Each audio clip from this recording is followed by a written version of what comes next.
Hello everybody, welcome back to the Wee Lorder. I hope you're doing fine. Sorry I've been a little bit quiet. I've actually been away on holiday in France with the kids. If you're over on Instagram, you probably saw some of my stories up when we were visiting Paris, and we went to Disneyland as well. It was so much fun. We ate way too much patisserie treats while we were over there as well, and loads of baguettes. Today I'm going to be making a delicious 5-minute Scottish tea loaf. This recipe is so easy to make and it's an essential recipe for the cold winter months. So you're basically just going to throw everything into a bowl, mix it all up, pop it in the oven for 45 minutes and you have a lovely tea loaf to have with a cup of tea, of course. So I hope you enjoy this recipe. Let's get started on our super quick Scottish tea loaf.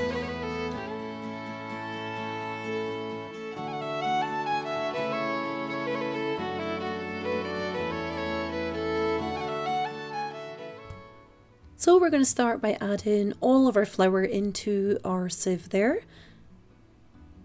And we're just going to sieve that through just to remove any lumps from the flour and just to create a nice light tea loaf. Now I'm actually going to be using my super cute ratatouille spoon that I bought when I was in Disneyland Paris. Now those are not my tartan trousers in the background, those are actually my son is floating around in his pyjamas.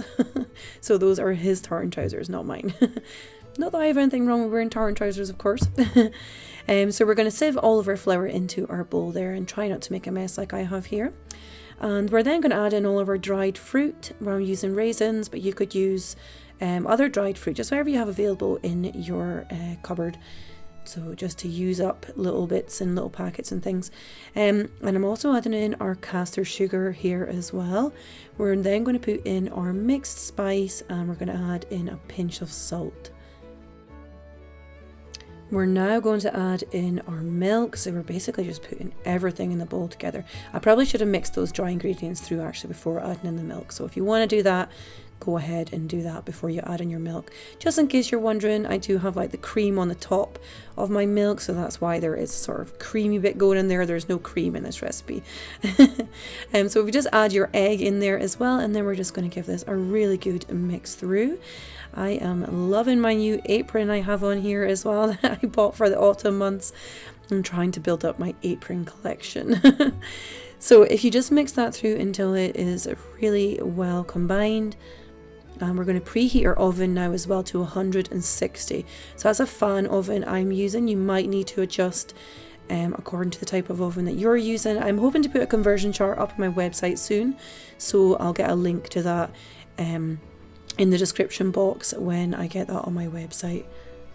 So we're then going to put that into a greased loaf tin. I'm just using like a silicone tin here, and we're just going to pop that all in there. Please excuse the Barbie in the background there. I have no idea what she's doing on the rug. It looks like she's crawling under the sofa. Oh, the strange things that you see in my kitchen. Anyway, a little mouse actually ran out from underneath that sofa the other day. There was a lot of screaming going on. Yeah, fun and games at harvest time when the fields are cut and all the mice want to move in. Anyway, we have got rid of most of them, I think. So we're just going to smooth that down until it is really smooth on the top. I ended up using a small metal spoon in the end actually, because my wooden spoon was just a little bit too sticky to get everything completely smooth on the top. I mean, it really doesn't matter if it's not completely smooth, but it's just nice to smooth it down because it does come out a little bit nicer in the oven. So we're going to be popping this into the oven for 45 minutes approximately. Just make sure it's cooked through when you take it out of the oven. Pop a knife or a cake pin through the middle and just make sure it doesn't come out sticky. Mine seems to have a bit of an odd like sort of rising thing going on. I think it's because I used the small oven. I've got two ovens on my cooker and the small one sometimes has a bit of an uneven cook, so it came out it tasted just as good anyway. But I did want to switch my big oven on for cooking this small loaf. I usually use my big oven, but there wasn't anything else in there. So we're going to leave it to cool a little and slice it up when it's nice and warm. You can slice it up straight away if you want to. It just is a little bit doughier when it's fresh out of the oven. It's just a little bit harder to cut, but Should look something like this when it is finished, nice and soft to touch and lots of lovely fruity pieces inside. You could put any kind of dried fruit in here, like dates would even work really well, dried apricots, all sorts of things, just whatever you have in your cupboard. But raisins obviously work really well, and I think traditionally it was more like raisins and currants that were used in these types of Scottish tea loaves. So you can serve this up with butter and jam, or you can also use leftover steel pieces and serve that up with some lovely hot custard. So I hope your tea loaf turned out well. If you did enjoy this recipe, you might also enjoy the recipes in my Scottish Tea Room cookbook. I'm not going to push it too much, but it's available for sale over my website, angiemilne.com. If you can't afford to buy my cookbook, you can also pick up a copy of my free traditional Scottish cookbook over there as well, which has 10 of my favourite Scottish recipes in it. And if you're over on Instagram, pop over and say hello. And if you haven't subscribed and you enjoy this video, please feel free to click the subscribe button and the bell next to it, and I will see you guys again soon. And don't forget to give this video a big thumbs up as well.